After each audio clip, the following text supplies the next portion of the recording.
مغرم قلبي بحبك مغرم.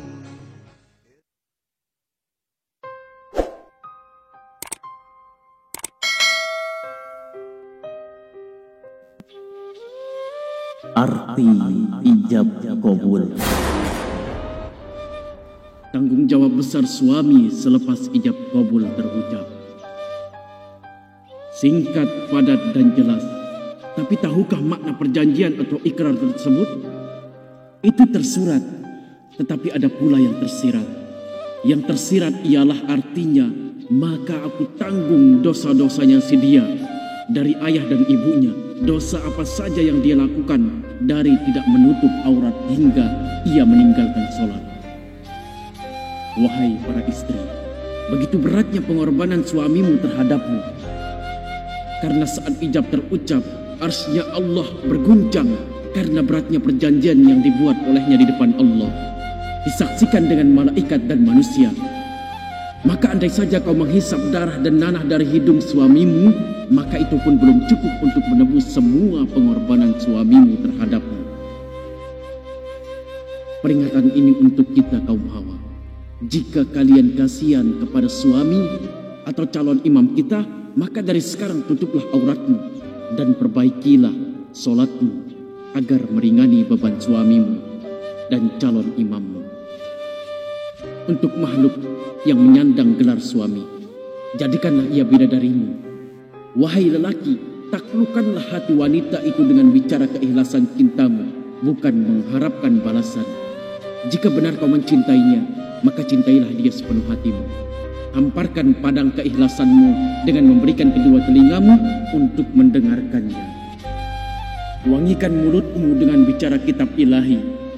Ajarkan ia perihal sunnah junjungan mulia. Atur langkahmu menuju jalan rimba berdaunkan kejujuran. Indah pelangi di langit tinggi, lebih indah lagi pelangi di hati bila bersemi bersama cinta ilahi. Jadikan wanita yang engkau cintai sebagai bidadari kelak di tamannya surga Allah Subhanahu wa Ta'ala. Dan ketahuilah, wanita itu bukan yang selalu pendiam dan kalem. Terkadang ia juga sering tertawa terbahak-bahak. Bukan pribadi yang selalu kuat, terkadang ia juga lemah. Bukan yang selalu sedih, terkadang ia juga bergembira sambil melompat-lompat. Bukan yang selalu menghadapi amarah dengan senyuman, terkadang ia juga tak bisa menahan semua itu. Bukan pribadi yang selalu bisa menutup kesedihan, terkadang juga air matanya bisa keluar sederas-derasnya.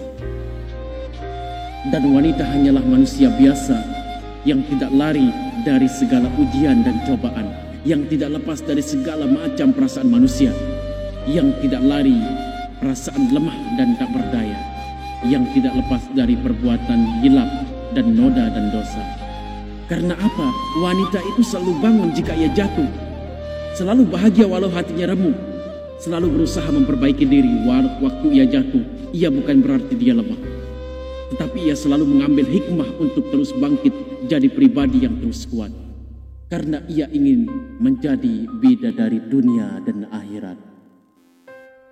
Wanita hatinya lembut selembut sutra, tapi ia juga sekuat baja dengan segala penderitaannya. Dengan segala perjuangan yang ia masih bisa menampakkan senyuman bahagianya.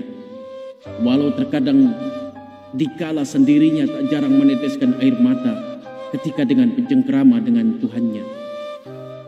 Tentang keadaan hatinya yang tak menentu, yang terkadang teringat waktu-waktu sendu, yaitu masa lalu yang hanya bisa melukiskan seperti kisahnya lewat tulisan, bukan menggambarkan lewat keadaan. Karena ketika ia sedih, ia tak ingin terlihat sedih, karena ia yakin hatinya kuat akan segala memori yang menusuknya erat. Walau kesedihannya pun bertambah pekat, ia tetap yakin bahwa ia kuat. Dengan segenap tekad, ia tumpas kesedihan dan semakin pekat. Walau terkadang ia masih bisa terjatuh ke dalam lubang kenangan yang akhirnya dihiasi air mata. Penanda kuat tidaknya seorang wanita bukanlah air mata, tapi bagaimana perjuangannya menumpaskan air mata. Menghentikan air mata agar semua yang terngiang di benaknya tak jadi nyata yang cukup ia simpan jadi cerita. Ya, itulah wanita, tak bisa lari dari kata air mata. Tapi wahai kaum Adam, jangan lupa bahwa kaum Hawa di balik air mata hatinya tersimpan kekuatan sekuat baja.